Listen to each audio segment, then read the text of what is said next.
Dirita kang attorney Gretel, base sa letter ni Mia attorney, klaro man tingali nga ko ano, grabe ang power dynamics. But legally, asa kini mo sulod attorney? So, ate no, klaro kaayo nga kini nga sitwasyon, it falls under quid pro quo sexual harassment. So, what is quid pro quo? So, literally, it means this for that. So, okay. kanang morag, I scratch your back, you scratch mine. So, mura siya barter. Ana.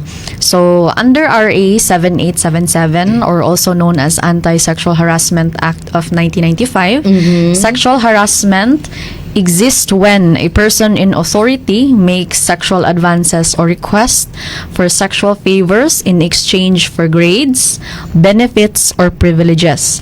So, based sa kaso ni Mia, ang teacher niya nag-ingon nga, I can help you if you help me. Nanindog akong balibo actually pagbasa nako sa letter ba nga tabangan ti ka pero tabangi sad ko unsa ka ha?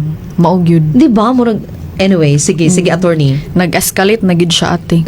Tinuod. So, balik ta sa ako kanang atong discussion. So, that alone katong case ni Mia is already considered sexual harassment.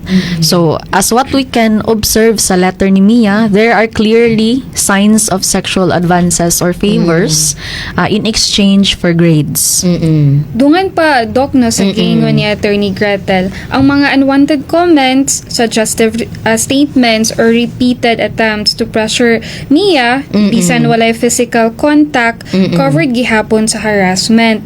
Ang essence sa issue here is lack of consent o abuse of power.